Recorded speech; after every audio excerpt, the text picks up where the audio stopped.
अरे, ऑटिज़्म बच्चों को जब हम ठीक करने जा रहे होते हैं ना, तो हमें समझना है कि ऑटिज़्म होता क्या है पहले तो। क्योंकि क्या होता है ना, हमने मोस्टली गलत तरीके से ऑटिज़्म को ट्रीट करने की कोशिश की। क्यों? क्योंकि हमें ऑटिज़्म समझ में ही नहीं आ रहा था। ऑटिज़्म को हमें ना इंटरनेशनल कॉन्टेक्स्ट में नहीं समझना चाहिए हमें।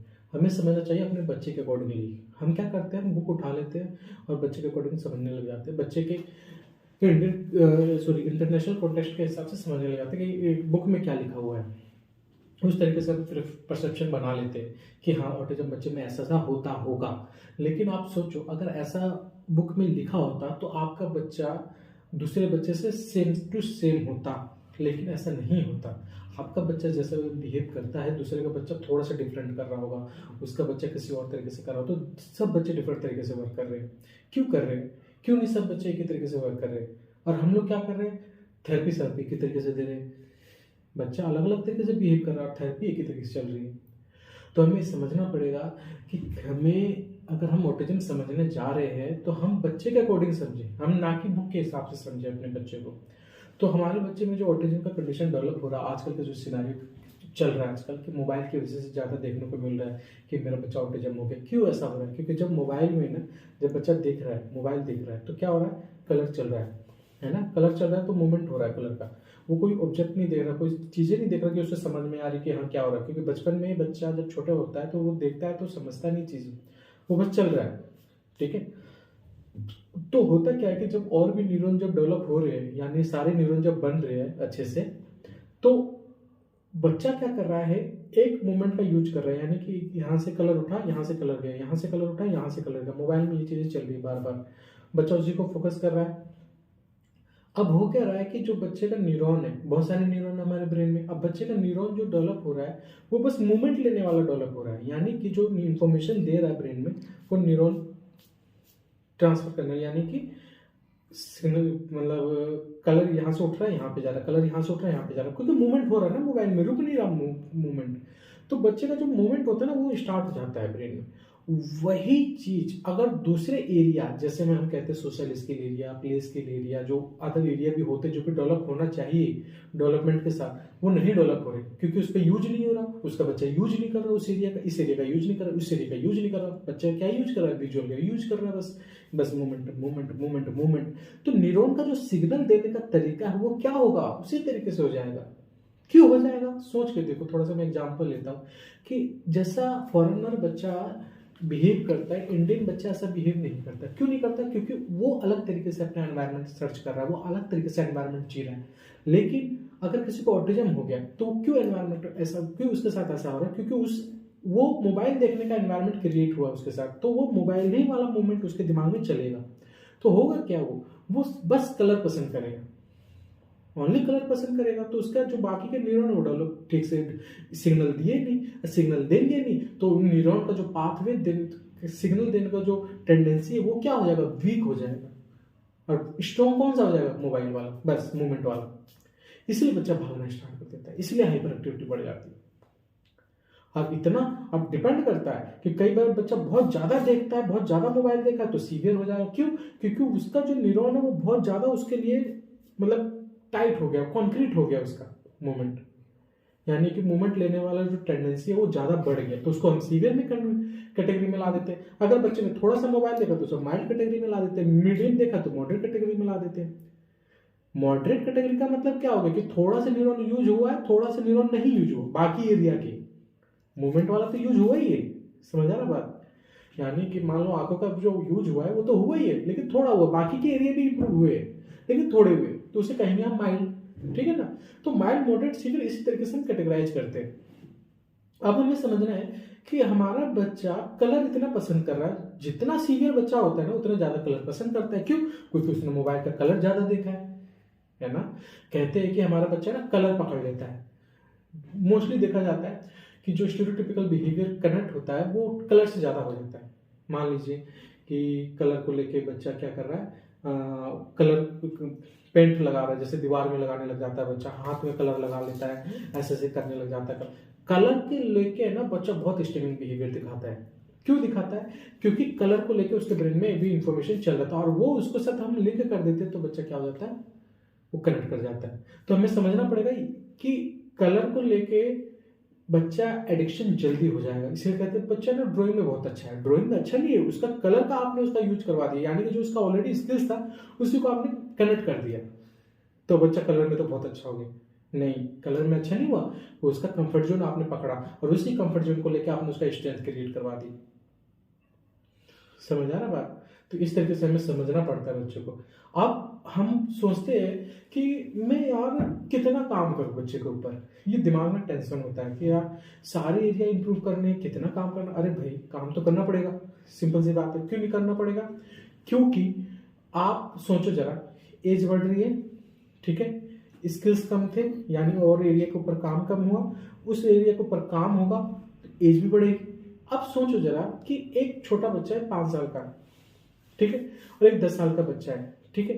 5 साल का बच्चा जो काम करता है, ठीक है ना, क्या वो 1 साल में 10 साल के अकॉर्डिंगली काम करने लग जाएगा?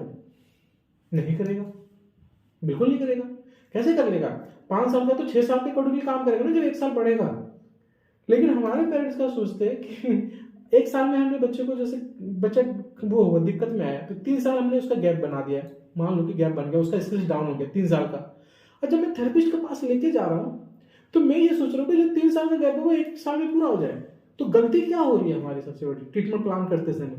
ट्रीटमेंट प्लान करते समय गलती ये हो रही है कि भाई जल्दीबाजी के चक्कर में थेरेपिस्ट भी गलती कर रहे हैं, पेरेंट्स भी गलती कर रहे हैं। जल्दी के चक्कर में, जल्दीबाजी के चक्कर में जो एक एक करके डेवलप होना चाहिए था, जो एज वाइज डेवलप होना चाहिए था, मैं उसको फटाफट गेन कर रहा हूँ।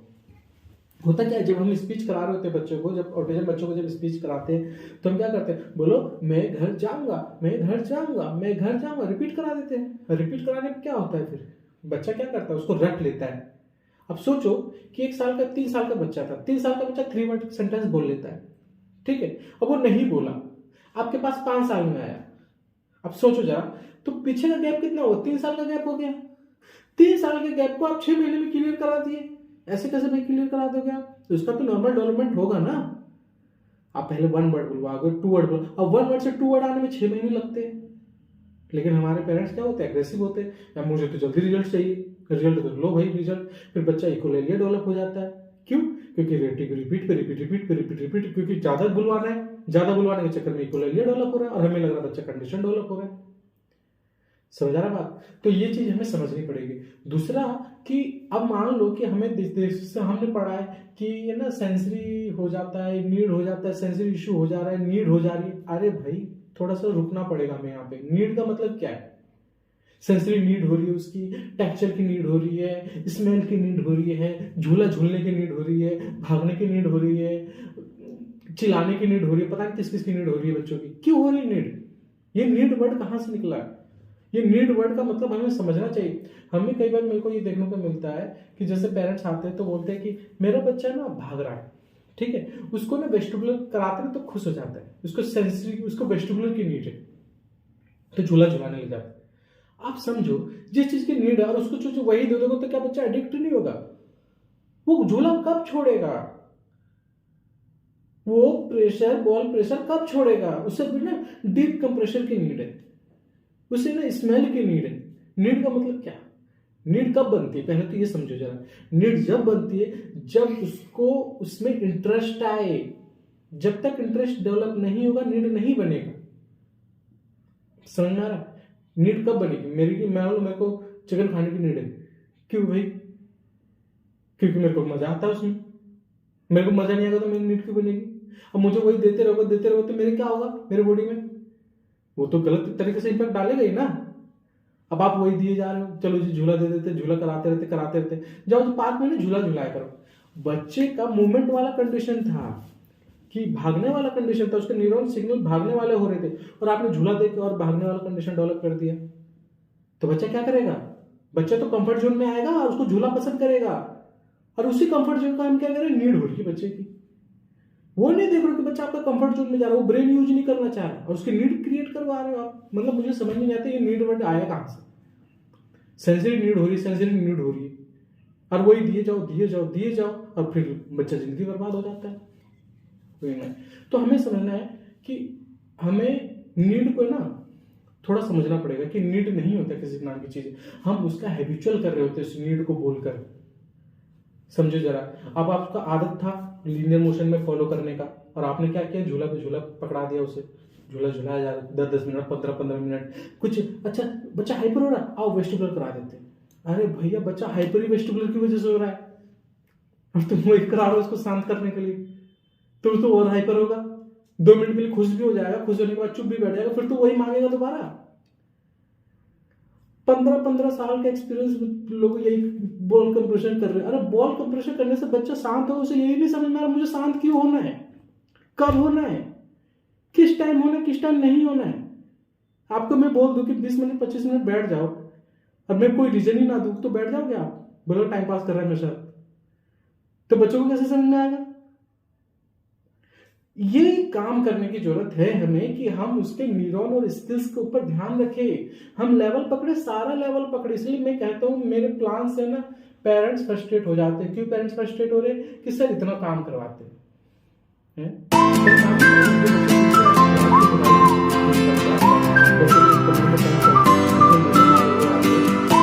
तो ठीक है, तो ये क्या उसको उसको उसको उस पर काम करने की जरूरत नहीं है, करने की जरूरत है। अब काम करना कैसे चाहिए, हमें सारा एरिया पकड़ना पड़ेगा। अब सोचो कि सेंसरी है ना, सेंसरी को फिर से समझो, सेंसरी इशू नहीं होता, सेंसरी इम्बैलेंस होता है। इशू नाम की चीज नहीं होती सेंसरी इशू। यही तो हम पढ़ पढ़ के भूत हो रहे हैं। हमें समझना पड़ेगा सेंसरी इशू नाम की चीज नहीं है, सेंसरी इम्बैलेंस है। मतलब कि बच्चों को नहीं पता कि मुझे अगर फोकस करना है, अटेंशन देना है, आई कांटेक्ट देना है इस पे, तो कितनी देर देना है, वो डिसबैलेंस हो रहा है, उसको क्वांटिटी का नहीं समझ में आ रहा। कितनी देर देखना है मुझे यहाँ पे, क्यों देखना है मुझे यहाँ पे, किसने बोला है देखने के लिए, है ना। अगर मान लीजिए आपको कोई, आपका बच्चा स्मेल करता है, ठीक है ना, और आप बोलते मेरे बच्चे को हर चीज को स्मेल करता है, सेंसरी इशू हो रहा है। क्यों स्मेल कर रहा है, स्मेल क्यों कर रहा है, पहले तो आप सोचो क्योंकि आप फिर से समझना, मैंने क्या बोला था स्टार्टिंग में कि आपका बच्चे का न्यूरॉन एक ही तरह का डेवलप हुआ। अब क्या हुआ, जो दूसरे न्यूरॉन जो आपने डेवलप किए उसके, तो आपने उतना डेवलप कर दिया इसको, इतना डेवलप कर दिया, सेंसेस स्मेल इसको इतना मिला कि वो उसका अंडरस्टैंडिंग बन गया। जब अंडरस्टैंडिंग बन जाता है किसी चीज पे, तो वो कंफर्ट जोन बन जाता है, वो इंटरेस्ट बन जाता है। अब उसी इंटरेस्ट को जब ले रहा होता है तो हमें बोलते हैं हम सेंसरी इशू हो रहा है।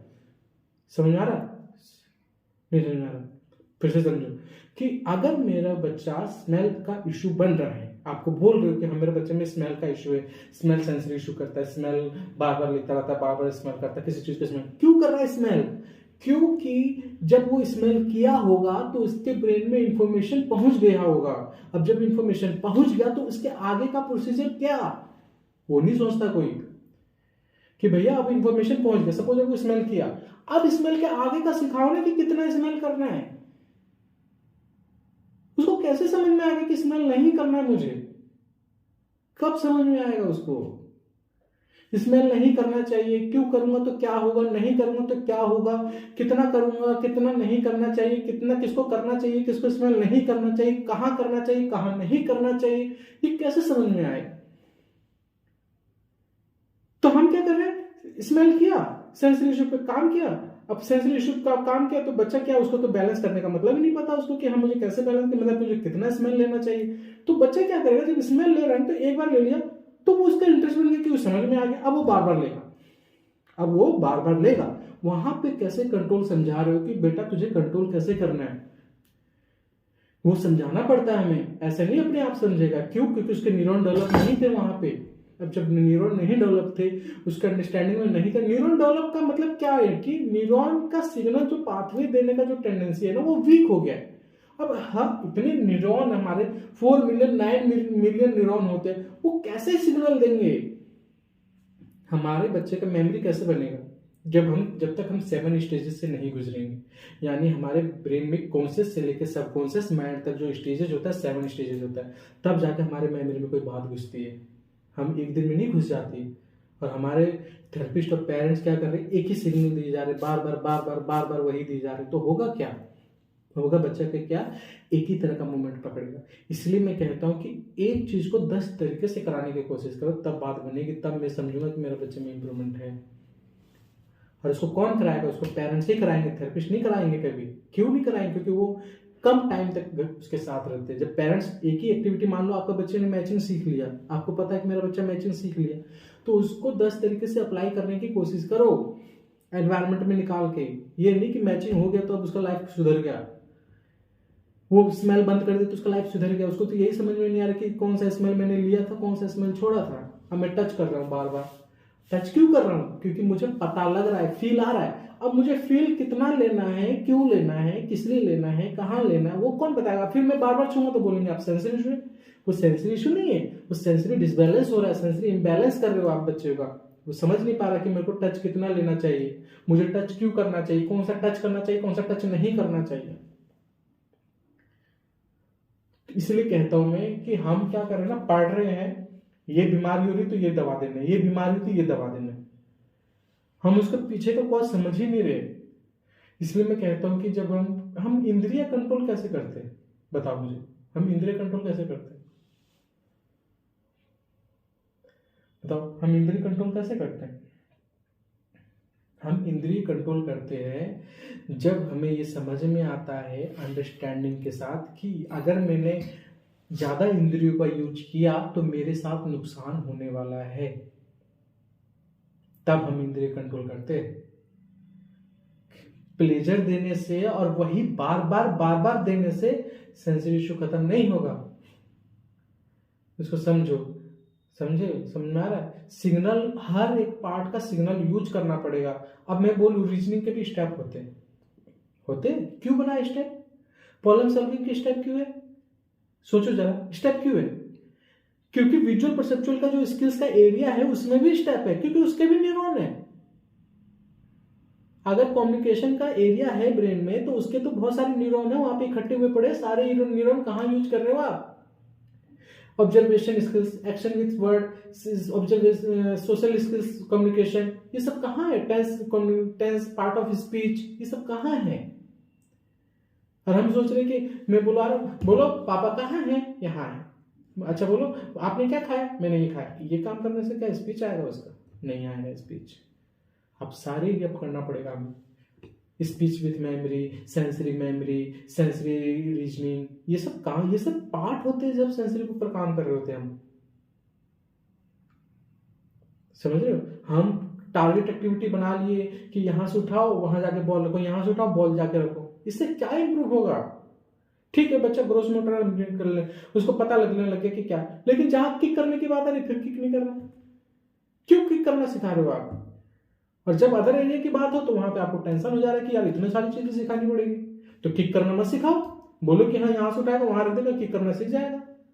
अब यहां से उठा के यहां बोल रहे रखने के लिए वो भी सिखा रहे हो, किक करना भी सिखा रहे हो, बॉल थ्रो करना भी। और लाइफ के लिए जो जरूरी इंपॉर्टेंट है, social skill, play skill, problem solving, creativity, imagination, social skill, ये सब कौन सिखाएगा? Fine motor, fine motor. और सुनो सबसे बड़ी बात, फाइन मोटर की बात चल रही है तो फाइन मोटर क्या इशू होता है बच्चे में? ऑटिज्म के बच्चे में फाइन मोटर पे काम कर रहे हैं सारे के सारे, और हम भी पता नहीं कितने लोग काम कर रहे हैं।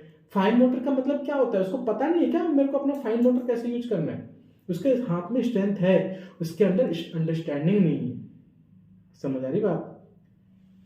ग्रोस मोटर का यूज करेगा, हम प्रेशर लगवाएंगे तो ग्रोस मोटर का यूज करेगा, ताकत लगवाएंगे तो ग्रोस मोटर का यूज करेगा। अरे अंडरस्टैंडिंग दो तो ग्रोस मोटर का यूज करेगा। मुझे हडल नहीं क्रॉस करने आ रहा, इसका मतलब क्या है? कि मेरे अंदर समझ नहीं है पैरों को लेके? नहीं, मेरे अंदर उस जॉइंट को, उस पर्टिकुलर एरिया को लेके अवेयरनेस नहीं है। समझ आ रही बात? अगर मैं ग्रोस मोटर फाइन मोटर पे काम कर रहा हूं तो इसका मतलब मैं स्ट्रेंथनिंग पे काम नहीं करना है। मुझे काम करना है कि उसकी अंडरस्टैंडिंग बढ़े कि मुझे हाथ कैसे यूज करना चाहिए, मुझे फिंगर कैसे यूज करना चाहिए, कौन से सामान के लिए कैसे फिंगर का मैं यूज करूंगा, ये सिखाना पड़ता है। ये होता फाइन मोटर। ना कि पुट्टी लगवाओ, पुट्टी ऐसे से करवाओ, पुट्टी तोड़वाओ। पुट्टी तोड़वाने से क्या होगा? एडीएल में कहां इंप्रूव करेगा पुट्टी? चलो 4 जगह कर भी लिया, उसके बाद समझ में आ रहा है? तो हमारा ताकत पे काम नहीं करना है ऑटिज्म बच्चे के, कि ताकत पे काम करो, पुट्टी खिंचवाओ। इन सब करने से इंपैक्ट नहीं पड़ेगा। उसको अंडरस्टैंडिंग दो कि हाथों का कैसे यूज करते हैं। तो इससे अच्छा है कि पुट्टी तोड़वाओ, पुट्टी प्ले डफ करवाओ। डफ प्ले एक्टिविटी कराने से अच्छा है कि आप सीधे एडियल में लेके जाओ, कुंडी खुलवाओ, ताला लगवाओ। उससे कॉन्सेप्ट बनेगा, उसका दिमाग चलेगा उसमें कि हाथ कैसे यूज करते हैं। क्ले हटाने से काम नहीं बनेगा। क्ले उससे हटवाया जाता है जिसमें ताकत नहीं होता बच्चे में। ऐसे बच्चों में ताकत होता है, पकड़ ले तो छोड़ेंगे नहीं आपको। लेकिन समझ नहीं है कि किस काम के लिए कैसे मुझे फिंगर यूज करना है, किस काम के लिए मुझे कैसे अपने पैरों का यूज करना है। हमें उस पर काम करना है। ये होता है ऑटिज्म। जब हम ऐसे चलेंगे ना तब हमारा बच्चा इंप्रूव करता है। समझ रहे हो? तो ये छोटी छोटी चीजें, अभी तो बहुत सारे स्किल्स है जिसके ऊपर डिस्कस करना, सोशल स्किल, इमेजिनेशन कैसे इंप्रूव करते हैं, तो बहुत सारा लंबा है। तो ऑटिज्म ज़्यादा कॉम्प्लिकेटेड टास्क नहीं, बस लैक ऑफ अंडरस्टैंडिंग है। आप सोचो कि आपको अपने बच्चे में क्या मतलब क्या आपका बच्चे में इंटेलिजेंस चाहिए। कई पेरेंट्स बोलते हैं कि यार 2 महीने काम के बस खत्म हो गई, मेरा बच्चा अब इंप्रूव होगा। अब तो बोल तो पाता, अटेंशन में फंसे। अभी भी पेरेंट्स हमारे इंडियन कल्चर में हाई कॉन्टैक्ट और अटेंशन में फंसे। वो आगे को सोच ही नहीं पा रहे। क्यों क्यों नहीं सोच पा रहे हो? क्योंकि उससे ज्यादा बुक में लिखा ही नहीं है, उससे ज्यादा बुक में समझाया ही नहीं गया आपको। आप इंडियन कल्चर उठा के देखोगे, अगर इंडियन कल्चर को उठा के देखोगे और उस पर सोचोगे ना, तो आपका बच्चा जग से नहाता है, फॉरेन का बच्चा शावर से नहाता है, ऊपर से पानी गिरता है फॉरेनर के बच्चों के ऊपर, और आपका बच्चा जग लेके पीछे से धोता है। सोचो कैसे समझ में आएगा कि पीछे से धोते हैं। और आप सोचो किताब में पढ़कर मैं, फॉरेनर की किताब में पढ़कर मैं, जो फॉर्म में लिखा हुआ वो पढ़कर मैं क्या बच्चों को एडियल सिखा लूंगा, एक्टिविटी ऑफ डेली लिविंग से इंडिपेंडेंट कर लूंगा? ऐसे कर लोगे इंडिपेंडेंट है? ऐसे नहीं कर पाओगे इंडिपेंडेंट। सोचो अगर आपको पीछे हाथ लेके जाना पड़ रहा है, तो बच्चों को भी पीछे हाथ ले जाके जाने का एक्टिविटी कराना पड़ेगा, तभी वो पीछे हाथ लेके जाएगा। प्ले डफ कराने से नहीं बात बनेगी। किताब में लिखा प्ले डफ करा लीजिए, फाइन मोटर इंप्रूव हो जाएगा, वो हाथ यूज करना सीख जाएगा। समझे? ये चीज हमें समझनी पड़ती है। तो थैंक यू सो मच, बहुत बहुत धन्यवाद।